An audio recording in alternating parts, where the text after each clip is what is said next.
Hello and welcome back to another episode of Heart of the Matter. In this podcast, we are going to dive really deep into the dynamics of creating healthy connections with people of different attachment styles. At the end of this episode, you are going to know what your attachment style partner, if they have a different attachment style than yours or even similar to yours, you're going to be able to appreciate, understand, and empathize with what they want to say to you and how they want to say to you, and the message that they're trying to get across to you. We're pretty much getting into the minds of people with different attachment styles, specifically the people with an anxious attachment style and an avoidant attachment style. So let's get right into it. First, we want to understand why it's important to understand our partner's attachment style. It's kind of like unlocking a treasure chest. And it's full of insights into their emotional needs and their fears. What it does is it provides us with really valuable information that can strengthen our bond and foster a more loving and fulfilling relationship, which is what we all are hoping for. Attachment styles are deeply ingrained into the experiences we've had in our childhood and how those patterns that developed in our childhood affects how we interact with our romantic partners now. By understanding these styles, we can gain a better understanding of ourselves and our partners, and that is what's going to help us to build and create those happy, healthy relationships that we're looking for. Before we continue, I think it's important that we remember that attachment styles aren't fixed. They can evolve with self-awareness and communication and practices that heals us into a more secure attachment. For example, someone with an anxious attachment style might deeply desire reassurance. They want to know that you love them. They need closeness. But they struggle with the fear of being abandoned and not being sufficiently loved or cared for. For someone with an avoidant attachment style, they crave independence and space, yet they want to feel close to their partner. They want to feel chosen. And at the same time, they find it very challenging to be vulnerable and express their emotions openly. You see, it's really important that we recognize these tendencies and patterns within ourselves and our partner, because that's going to open the doors to empathy and compassion, and it helps to build the bridges that we need to help us understand, and it allows us to meet each other's needs more effectively. You see, understanding our partner's attachment styles helps us to decode what they want to tell us and what they might be struggling to express.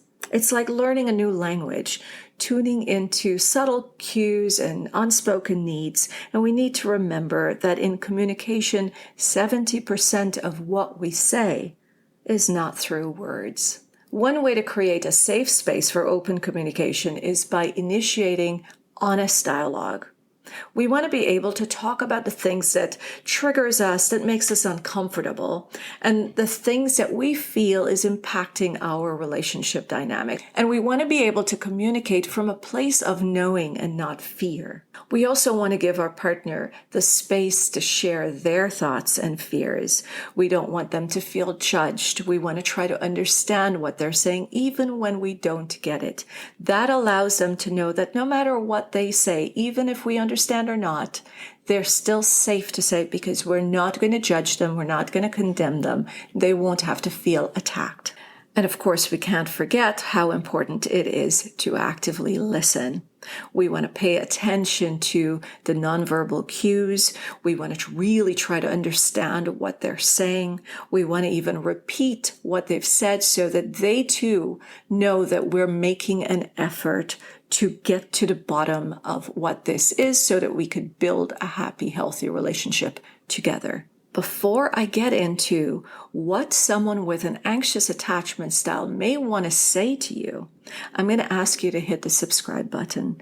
I'm going to ask you to share this podcast because we never know who this may help. And I'm going to say thank you in advance.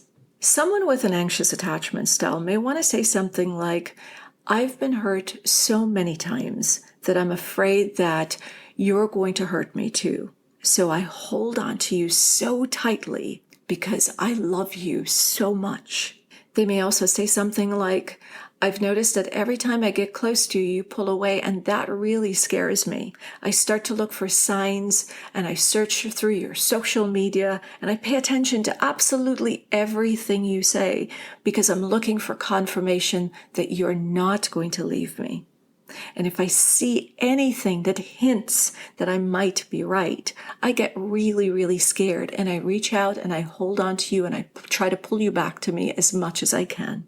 They may want to say that those times when I'm blowing up your phone with those constant text messages, it's because I feel like I've lost you already, or I feel like you're not paying attention to me, or that you're not interested in how I feel. Now, you ask yourself, how can we find ways to show appreciation and give them the reassurance that they need? Now, what is in the mind of someone with an avoidant attachment style? They may be thinking, I love you, but your constant need to be in touch makes me feel suffocated.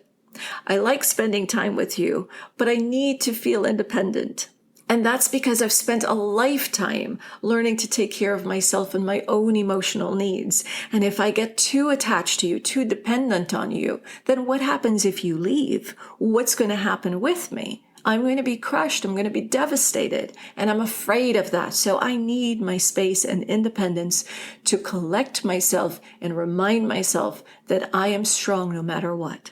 They probably also want to say that when I feel like your happiness depends on me, it scares me, and I start to think that I'm going to lose control of myself. And at the same time, it makes me feel like I'm consumed with this relationship. There's also the fear of, what if I can't deliver to you what you need or what you want? Does that mean that I'm not good enough? Does it mean that you're going to leave me? A lot of times, someone with an avoidant attachment style also wants to say, I love you, but I wish that you would understand that I have my emotional needs as well. And one of the biggest things for me is having my space. Space doesn't mean that I don't want to spend time with you. It means that I like spending time with you, but I need to ground myself from time to time. I need to detach from the world from time to time. Now, if someone with an avoidant attachment style wants to improve their relationship, they may need to express their need for space and independence, but also acknowledge their partner's need for closeness and emotional connection. They could say things like, I value my independence and alone time. If you're someone with an anxious attachment style and you want to make your relationship better, here are a few suggestions that I would make for you to say to your partner. You can say things like, I sometimes worry that you don't care about me as much as I care about you. Can we find ways to show appreciation and reassurance? You can also say, I often feel anxious when we're apart.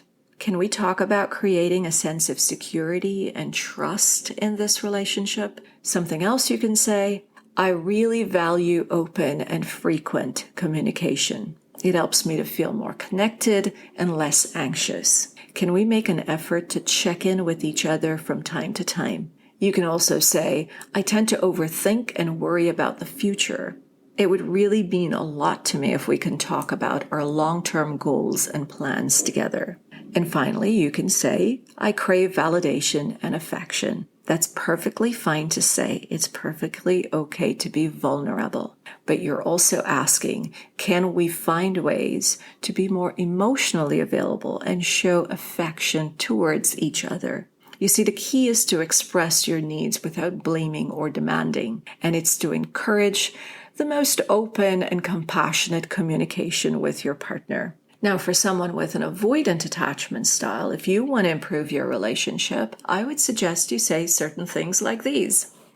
I value my independence and alone time. Can we discuss finding a healthy balance between personal space and quality time together? Or you can say, I sometimes struggle with expressing my emotions openly. Can we work on creating a safe and non-judgmental space for me to be more vulnerable? You probably want to say something like, I might seem distant at times, but it doesn't mean I don't care. Can we find ways to respect and understand each other's different needs for intimacy? You may want to try saying, I have a fear of being smothered or losing myself in a relationship.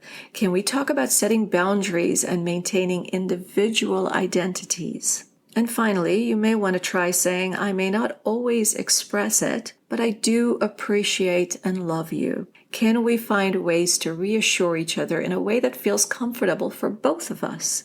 You see, it's important for you to be able to communicate your needs and concerns while also being willing to work on your own growth and your emotional availability. You want to be able to create a secure and balanced dynamic. And that requires understanding and compromise from both of you. So to wrap this up, let's remember that it's really important to acknowledge that working through the attachment style takes time and effort, and it's really learning a different language. We cannot project how we think, how we behave, or how we believe we may act in situations onto our partners because their brains are really wired differently. With patience, open-mindedness, and a willingness to grow together, and most importantly, empathy, we can have that happy and healthy relationship. And with that being said, I will see you on the next episode. Thank you again for tuning in, for supporting this podcast. And if I may ask again, please subscribe and share. Thanks in advance.